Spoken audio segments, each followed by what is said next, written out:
Hi dear students, இன்றைக்கி நம்ம பார்க்க போகிற டாபிக் என்னென்னா renewable energy sources. Renewable energy sources அப்படிங்கிறது எனர்ஜியை நம்ம எந்த மாதிரியெல்லாம் நம்மளோட யூட்டிலைசேஷனுக்கு யூஸ் பண்ணிக்கலாம் அப்படிங்கிறதுல ஒரு மைல் ஸ்டோனாக நமக்கு இப்போ யூஸ் ஆகிட்டுருக்கக்கூடிய சில டைப் ஆஃப் எனர்ஜி சோர்ஸஸை இந்த டாபிக் கீழே நம்ம பார்க்க போகிறோம்.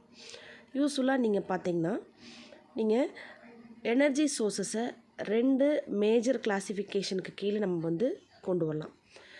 ஒன்று பார்த்திங்கன்னா conventional energy source, another one is non conventional energy source. Conventional energy source அப்படின்னு சொன்னால் நம்ம coal, natural gas, petroleum, nuclear energy, water power, இது எல்லாத்தையும் நம்ம கன்வென்ஷனல் எனர்ஜி சோர்ஸ் அப்படிங்கிற டாபிக் கீழே கொண்டு வரலாம். நான் கன்வென்ஷனல் எனர்ஜி சோர்ஸ் அப்படிங்கிறது solar, wind, tidal energy, geothermal energy, அப்புறம் பயோமாஸ் எனர்ஜி, அதுக்கு பிற்பாடு பார்த்திங்கன்னா ஹார்ட் ட்ரை ராக்ஸ்ன்னு இருக்குது. இதெல்லாம் பார்த்திங்கன்னா நான் கன்வென்ஷனல் எனர்ஜி சோர்ஸ் அப்படின்னு சொல்லலாம்.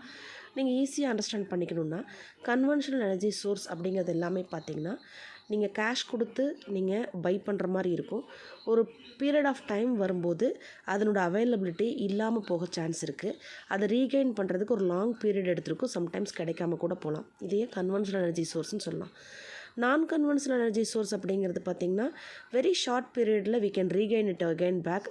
சோலார் எனர்ஜி, விண்ட் எனர்ஜி மாதிரி இன்றைக்கி இல்லைன்னா அகைன் 24 ஹவர்ஸில் நம்ம அந்த எனர்ஜி மறுபடியும் நமக்கு கிடைக்கும். விண்ட் எனர்ஜி ஒரு பர்டிகுலர் ஹவர்ஸில் மறுபடியும் அகைன் கிடைக்கிறதுக்கு வாய்ப்பு இருக்குது. டைடல் எனர்ஜி கண்டினியூஸாக நமக்கு மெக்கானிக்கல் எனர்ஜி கொடுத்துட்டே இருக்கக்கூடியது. ஸோ இந்த டைப் ஆஃப் எனர்ஜியை நம்ம அப்ளிகேஷன்ஸ்க்கு யூஸ் பண்ணும்போது நம்ம நேச்சுரல் சோர்ஸை டிஸ்ட்ராய் பண்ணாமல் நம்மளோட அப்ளிகேஷன்ஸை சக்ஸஸ்ஃபுல்லாக கொண்டு போக முடியும். அதனோட அவைலபிலிட்டியை பொறுத்து நம்ம இது non renewable energy and renewable எனர்ஜின்னு சொல்கிறோம். நான் ரெனியூவபிள் எனர்ஜி அப்படின்னு சொன்னால் the name itself explains the meaning. திருப்பி ரெனியூ பண்ண முடியாதுங்கிற மீனிங். நான் ரெனியூவபிள் எனர்ஜின்னு சொன்னால் நம்ம அதை ரெனியூ பண்ணி மறுபடியும் நம்மளோட அப்ளிகேஷனுக்கு பயன்படுத்திக்கலாங்கிறது. ஸோ ரெனியூவபிள் எனர்ஜி சோர்ஸ் அப்படின்னு எடுத்துக்கும் போது நம்ம ஆல்ரெடி சொன்ன மாதிரி சோலார் எனர்ஜி, வாட்டர் எனர்ஜி, அதாவது டைடல் எனர்ஜின்னு சொல்லுவோம் இல்லைங்களா, அது விண்ட் எனர்ஜி, இதெல்லாம் இதுக்கு கீழே வரும். இப்போ சோலார் எனர்ஜி அப்படின்னு நீங்கள் எடுத்துக்கும் போது பார்த்திங்கன்னா சோலார் எனர்ஜி உங்களுக்கு ஒரு major amount of light and heat energy ரெண்டும் சேர்ந்து ஒரு நல்ல அவைலபிலிட்டியாக நமக்கு எவ்ரி மினிட் எர்த்துக்கு ஒரு பெரிய சோலார் கான்ஸ்டன்ட்டோட வேல்யூ 1353 வாட்ஸ் பர் மீட்டர் ஸ்கொயர்னு சொல்லுவோம். அந்தளவுக்கு ஒரு மேக்ஸிமம் அமௌண்ட் ஆஃப் எனர்ஜியை பார்த்திங்கன்னா எவ்ரி மினிட் நமக்கு கொடுத்துட்ருக்கு.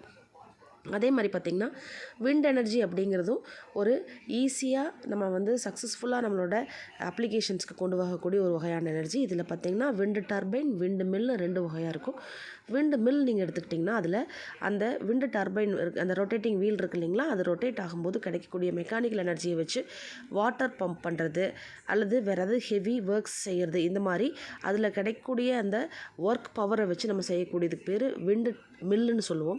விண்டு டர்பைன் அப்படின்னு சொல்லிட்டோம்னா அதிலிருந்து விண்டு டர்பைன்ஸ் ரொட்டேட் ஆகும்போது அதில் இருக்கக்கூடிய அந்த ரொட்டேட்டிங் ஃபோர்ஸை வச்சு அதன் மூலமாக நம்ம எலக்ட்ரிசிட்டியை ப்ரொடக்ஷன் பண்ணி அந்த எலக்ட்ரிசிட்டியை நம்ம அப்ளிகேஷன்ஸ்க்கு பயன்படுத்திக்கலாம்.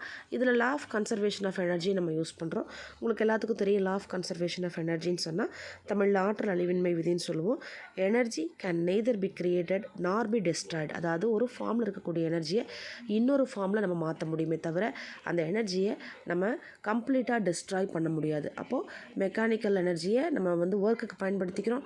அதிலிருந்து கிடைக்கக்கூடிய விண்டு டர்பைன் சுற்றக்கூடிய அந்த மோஷனை நம்ம அதை சேவ் பண்ணி அந்த ஒர்க்கை பயன்படுத்தி அதை எலக்ட்ரிசிட்டியாக கன்வெர்ட் பண்ணி அந்த இயக்க ஆற்றலை மின் ஆற்றலாக நம்ம மாற்றிக்கிறோம். இது ரெனியூவபிள் எனர்ஜி சோர்ஸில் மேக்ஸிமமாக இருக்கக்கூடிய ஒரு பார்ட்டை நம்ம பார்க்குறோம்.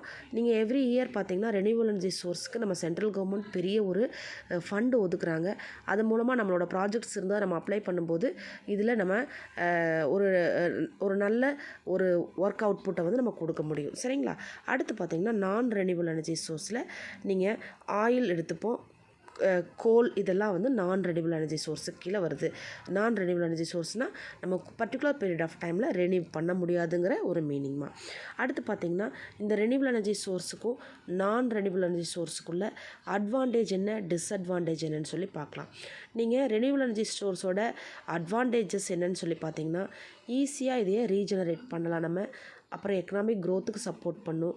இது வந்து ஒரு ஈகோ ஃப்ரெண்ட்லி மெத்தடாக நமக்கு இருக்கும். அதாவது என்விரான்மெண்ட்டில் டெம்பரேச்சரை க்ரோத் பண்ணுறதோ அல்லது வேறு மாதிரியான இம்பேக்டை க்ரியேட் பண்ணாமல் இருக்கும். அதே மாதிரி ஒன் டைம் இன்வெஸ்ட்மெண்ட்டாக நமக்கு அமையும். மெயின்டெனன்ஸ் காஸ்ட்டுங்கிறது நீங்கள் கம்பேரிட்டிவ்லி மற்ற விஷயங்களை மற்ற எனர்ஜி சோர்ஸை கம்பேர் பண்ணும்போது நமக்கு இது கம்மியாக தான் இருக்கும்.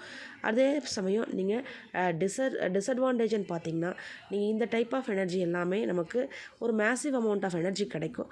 பட் ஆல் எனர்ஜி பார்த்திங்கன்னா ஒரு டைல்யூட்டட் ஃபார்மில் இருக்கும். அதனால் இது வெதர் டிபெண்டன்சியாக இருக்கும். நீங்கள் கிளைமேட் கண்டிஷனை ஓரியன்டாக விண்டோட ஸ்பீடு ஓரியன்டாக நமக்கு வந்து எனர்ஜியை சேவ் பண்ணுற மாதிரி அமையும். இன்ஸ்டாலேஷன் காஸ்ட் வந்து ஒன் டைம் இன்வெஸ்ட்மெண்ட் இருந்தாலும் கொஞ்சம் ஹை காஸ்ட் வரும். ஆனால் ஒன் டைம் இன்வெஸ்ட் பண்ணிட்டோம்னா அதிலிருந்து நம்ம எனர்ஜியை கண்டினியூஸாக கல்டிவேட் பண்ண முடியும். அதே மாதிரி இந்த டைப் ஆஃப் எனர்ஜி சோர்ஸ் பார்த்திங்கன்னா ஒரு நாய்ஸ் க்ரியேட் பண்ணலாம். வைல்டு லைஃப் வந்து கொஞ்சம் ப்ராப்ளமேட்டிக் ஃபேக்டராக இருக்கும். ஒரு ஒரு ஒரு லொக்கேஷனோட ஒரு பர்மனண்ட் ஸ்பேஸை வந்து இதை ஆக்குபை பண்ணுற மாதிரியும் அமையலாம். சரிங்களா? ஸோ இதெல்லாம் இதனோட அட்வான்டேஜாக நம்ம பார்க்கலாம். ஸோ இந்த சோலார் எனர்ஜியில் நம்ம விண்ட் எனர்ஜியில் அதை ரெண்டையும் நம்ம ரெனியூவல் எனர்ஜி சோர்ஸுக்கு கீழே கொண்டு வரோம். அதனோட அட்வான்டேஜ் டிஸ்அட்வான்டேஜ் மற்றதை பற்றி பார்த்தோம். அடுத்த கிளாஸில் நம்ம வேறு ஒரு டாபிக் எடுத்துக்கலாம். Thank you so much for listening. Thank you Kanna.